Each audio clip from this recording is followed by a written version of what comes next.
Now then,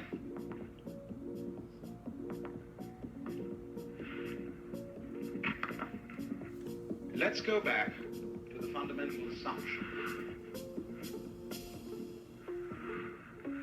that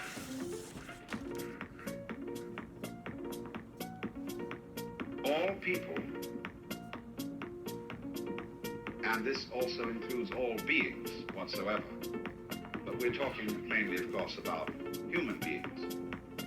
All people are manifestations, disguises of the total reality behind this cosmos.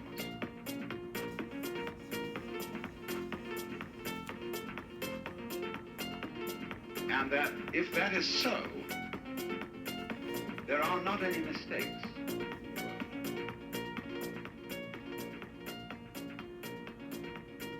When you look at patterns on the phone of the breaking waves on the seashore, you look at the outlines of mountains, the grain in wood, and the markings on marble, you notice that it never makes an aesthetic mistake. No. Also, when you study plants, and you go into their relationships with each other and with insects, the fact that the so-called diseases of plants are the full life of some other kind of organism having evolved.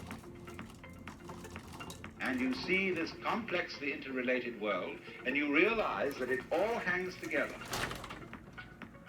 That everything outside the human world is a system of balances where you couldn't have really any form of life without the others going on too.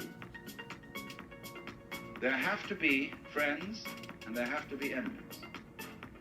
Because if there aren't enemies, the friends get too prosperous and they kill themselves by their excess of exuberance. So they're constantly being pruned by various kinds of enemy species. And what is, when you got down there and suppose you identified yourself with a certain plant, you would thoroughly object to, if you were a lettuce, to the snails eating you up. And also a person who gets identified with lettuces, you see, say somebody who grows lettuces for a living, gets mad at the snails. But actually,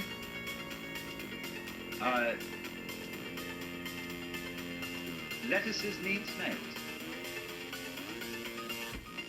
because there would be too many lettuces if there weren't snails. And those lettuces would choke each other. Now, of course, a human being comes in and starts organizing the lettuces, you see, so that the seeds don't propagate in the usual way because he puts them out in rows. And that's a different kind of a seed. And so he objects to the snails. But that's because he's looking at the problem of lettuces from a partisan point of view. And it's quite right that he should do so. What he may not see, because he's taken the side of lettuces against snails, he fails to see that conflict at one level is health at another. Just as conflict going on between microorganisms in your bloodstream is absolutely essential to the health of your organisms both. But you're not aware of that conflict going on. Because conscious attention doesn't need ordinarily to focus upon it. And so you don't get involved and you're not anxious about what party is winning and what party is losing. They're keeping up a kind of balance. Now then, to take this a step further, we are all amazingly involved in the process of being human and playing our game and taking our side. And therefore our victories and defeats, our sicknesses and our healths, are things we get mighty partisan about. And therefore we cannot see that human behavior is just like everything else. It never makes a mistake. Only its never making a mistake must include the feeling that mistakes can be made. See, that's where this point of view would differ somewhat from the point of view of a Christian Scientist, who strives manfully, in a way, to assert that evil is purely illusory, but doesn't quite grasp the point that the illusion of there being something evil is important and good too. We're not trying to get rid of it, you see, because if you get rid of it, you would have problems. I could say, for example, that a historical character like Hitler, is someone about whom it is very natural for most of us to feel angry. And that's perfectly right that we feel angry, although he is as much a natural phenomenon as an earthquake. So what we have then is a system of sort of hierarchy, of levels. And at the point where you are involved, you can't stand aside from yourself and look at it objectively in the same way as you look at the patterns of foam on the seashore, or at the life of the fishes in the tide. But to be liberated is to be able to see human life in the same way as you see all other life. And to do that, you have to be able to live, as it were, on two levels: the level of involvement and the level of detachment. And therefore, cultivating the level of detachment is something that is done through the mysterious human property of self-consciousness. Be able to know that you know, to feel that you feel. And by possessing that faculty, which is self-consciousness, is being able to reflect upon one's own life, we are able to become, as it were, to go to a level at which our own life is seen in its total context in the universe. That is to say, to realize that yourself is not your ego, which is the standpoint at which you are involved in your game and taking sides, but yourself is the eternal, immeasurable reality that is what there is.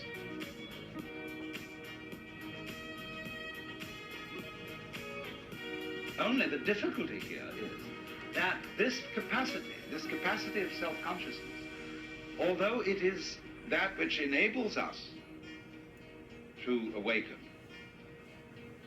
is also capable of getting us into perfectly frightful messes, into all kinds of what must be called feedback snarls,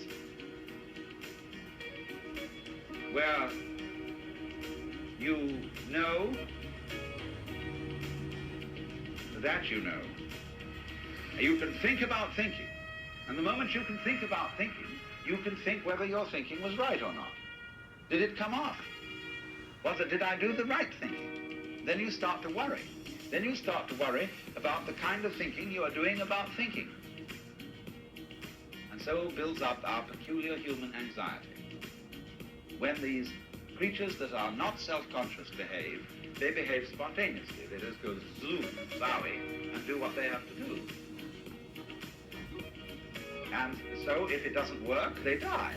But they don't worry about it in advance. That's that. Magnificent. See? Human beings have a faint memory, kind of archaic, sort of collective unconscious Jungian style feeling that there was a time when we didn't have to worry, when we could never be neurotic. And a great deal of religion, you see, is an attempt to regain the golden age, the paradise lost. And so it involves, as it were, an attitude of surrender. Be not anxious for the morrow, what you shall eat, what you shall drink, or what clothes you will wear. You know that you know. You can think about thinking. And the moment you can think about thinking, you can think whether your thinking was right or not. Did it come off? Did I do the right thinking? Then you start to worry. Then you start to worry about the kind of thinking you are doing about thinking. And so builds up our peculiar human anxiety. When these creatures that are not self-conscious behave, they behave spontaneously. They just go zoom, zowie, and do what they have to do. And so if it doesn't work, they die. But they don't worry about it in advance. That's that. Magnificent, you see. Human beings have a faint memory, kind of archaic, sort of collective unconscious Jungian style feeling that there was a time when we didn't have to worry, when we could never be neurotic. And a great deal of religion, you see, is an attempt to regain the golden age, the paradise lost. And so it involves, as it were, an attitude of surrender. Be not anxious for the morrow, what you shall eat, what you shall drink, or what clothes you will wear. Or consider the flowers of the field. They don't work, they don't spin, they don't gather into barns. And yet Solomon, in all his splendor, was not clothed like one of those. And so if God clothes the grass of the field, which exists today and is thrown tomorrow into the oven, shall he not much more clothe you, faithless ones? I'm translating it myself to put it in a way that isn't just so familiar that you don't hear it. Now, I mean, that's totally subversive. These words in the Bible are outrageous. Everybody says, well, it's all very well for Jesus, these saints, and things like that. For all practical purposes, that's ridiculous. You can't live that way. After all, you've got to plan for your old age. You've got to have a savings account. You've got to have insurance. You've got to have a job. You've got to do all those things, see?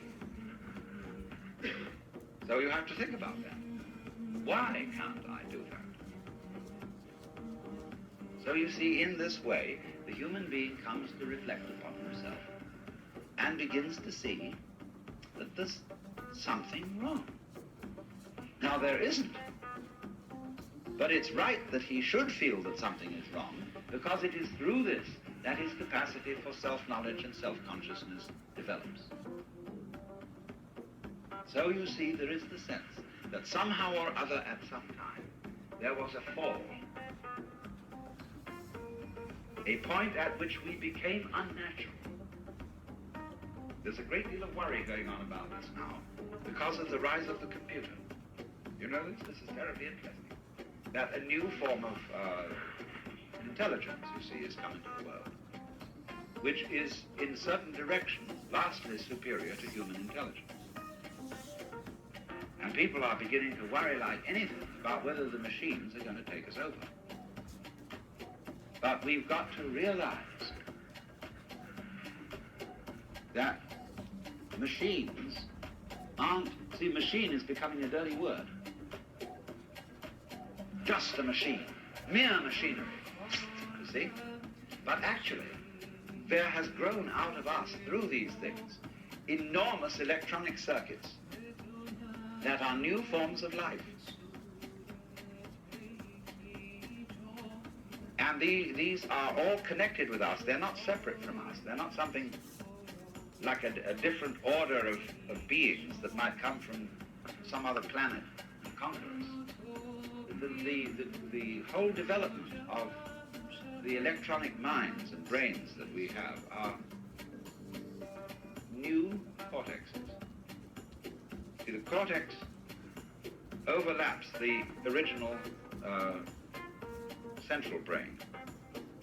And as it were, when you play this game, you know, putting hands over hands over hands, children like to play, it's a game called capping. But the cortex caps the central brain that is more like the brain of an animal and enables us to reflect on it.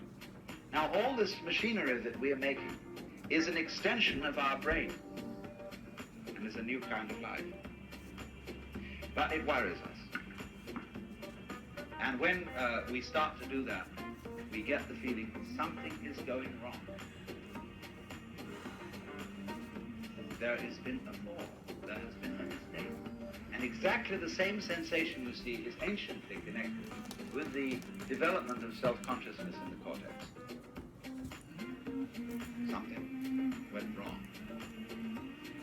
Because every time we get that feeling, it means that we've taken a new step in controlling things.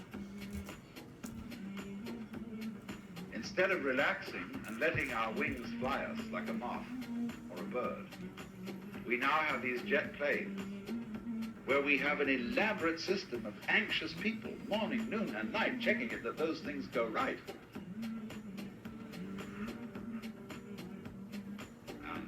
Marvelous that they do. Our friend Ralph Johnson, who often attends these seminars, is an American Airlines captain. He saved a jet the other day. Very dangerous. Fantastic. But here it is. Now, when you haven't yet discovered that the new development, such as self-consciousness,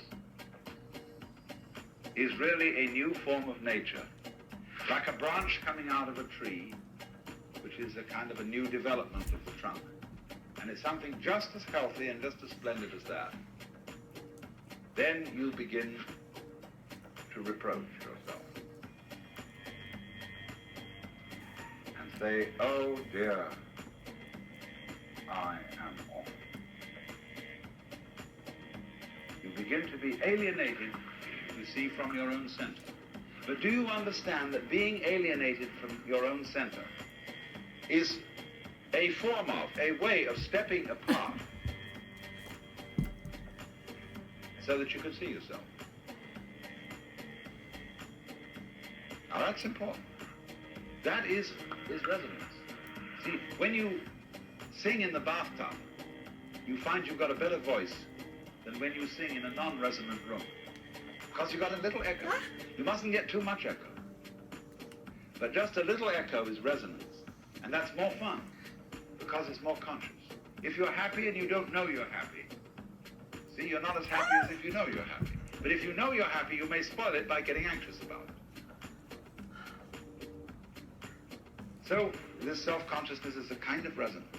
But then you, oh dear, I am awful. You begin to be alienated, you see, from your own center. But do you understand that being alienated from your own center is a form of, a way of stepping apart so that you can see yourself? Now that's important. That is resonance. See, when you sing in the bathtub, you find you've got a better voice than when you sing in a non-resonant room. Because you've got a little echo. You mustn't get too much echo. But just a little echo is resonance. And that's more fun, because it's more conscious. If you're happy and you don't know you're happy, see, you're not as happy as if you know you're happy. But if you know you're happy, you may spoil it by getting anxious about it. So this self-consciousness is a kind of resonance. But then you see when it gets to the point of this terrible feeling, I can't trust my instincts anymore. I've got to decide. I have, as it were, taken over the prerogatives of God. Well, that's a terrible thing to do, because you can't be genuine anymore. See? You know that when you love somebody, you also want to get as much out of them as you can. You know that when you act as a responsible citizen, you do so as to have a good image in your own view of yourself. It's your ego kick. Only you dress it up so that it's not an ego kick at all, perfectly sincere public service and charity and good feelings towards everybody. Ha ha! And so then there begins this awful thing. Repentance. Behold, I was shapen in sin, and in sin hath my mother conceived. And so somehow there comes up the state of mind when you appear to yourself as rough. Some people, when they take LSD, get visions that everything is glorious, you see, and is light inside. But occasionally people get the vision that everything is corrupt, that all faces are things that are slowly drooling away into sort of pussy rot, and that just everything is falling apart. And they begin to get the feeling that life is a disease. We originally had here a nice clean planet with nothing but rocks, fire, and it was sterile and nice. And all this dreadful goo developed. And the best thing for it is to wipe it out. Life is a terrible mistake. See? And a lot of people feel that. And therefore want to get away from their bodies to a purely geological electronic state, which is called spirituality. You know what most people think of as spirituality? Something totally abstract, something mathematical, something electronic, something that has no kind of pus or blood or goo, especially no flesh in it. See? That's the spiritual state. So that expresses the feeling of these people fundamentally, who are at variance with their essential life. Now, this is going to get complicated, I warn you. They're ambivalent about it. See, in both Hebrew and Christian, and I should add Islamic theology, sin, of which one repents, is a spiritual thing. It does not arise from the body. The author of evil is an angel, a bodiless being. And therefore he is something closer to, say, E equals mc squared than to a rosebud. This doesn't save. This doesn't save. What am I going to do, Alan? But at the same time, in practice, that's the theory. In practice, what so many Jews, Christians, and Muslims regard as evil is the body. The physical world and our involvement in it, our interest in it. And so you see, for this reason, materialism is a dirty word. You shouldn't be a materialist, although William Temple very wisely said once that Christianity is the most materialistic religion. But that is true, theoretically. Judaism is an equally materialist religion, theoretically, sometimes more so practically than the Christian religion. Because materialism is the love of material. And as we shall see, it is fundamental to Judaism that God's creation of the world is not a mistake, but a great good thing, and a material world at that. So then,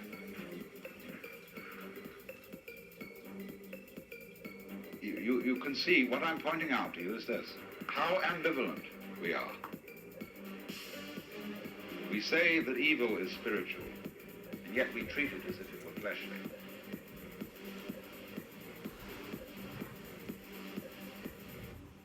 As if one could escape from this flesh.